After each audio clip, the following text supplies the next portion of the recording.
अस्सलाम वालेकुम दोस्तों, उम्मीद है सारे दोस्त ठीक हो। तो समय पे YouTube channel Ishfaq Ahmed vlog. दोस्तों अज गल करन लगा कोई बंदा टुरदा वेंदा है, सफ़र करदा पिया है ते राह विच झाड़ियां विच ना सप फसिया पिया है ते ओहदे कोल निकलींदा नहीं पिया। उस आख्या हुआ नहीं मैं दी मदद कर छड्डा। वो सोटी नाल चा के बाहर कड्ढन लगा ते ओहदी उंगली ते डंग मार गया।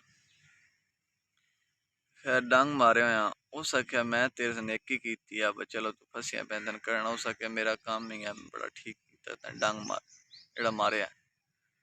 उस आख्या किसी बंदे को लगे वेने ओहदे को इंसाफ करा लेंगे। वो अग्गा थोड़ा टुरे ते अग्गा रिछ आई चुगदा पे जंगल विच।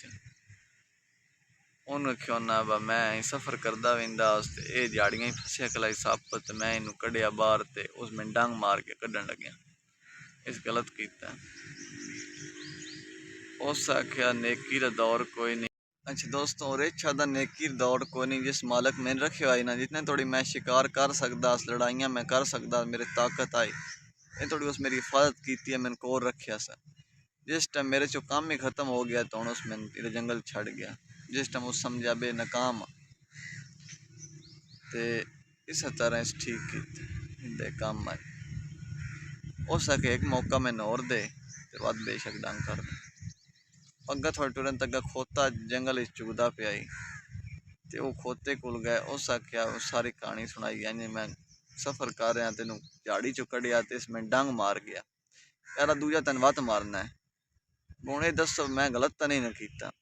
वो आदमी तू बिल्कुल गलत कोई नहीं किया, इदा काम ही है। वो अपनी मत कहानी सुनींदा मैं जिस मालक रखे आई ना, जितनी थोड़ी मैं इट्टों दी ढोंदा उसका काम करदा सा, ये थोड़ी उस मैंने रखे।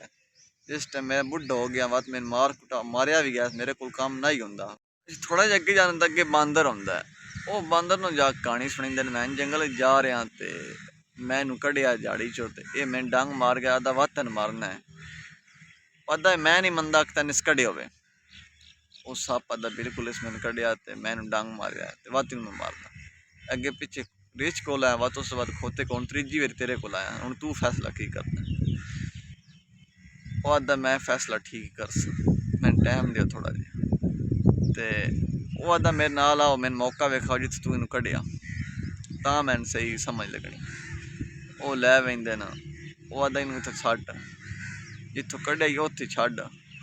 आदा हुण ठीक है ना, ये सप्पां दे पुत्तर कदी मित्र नहीं बन सकते।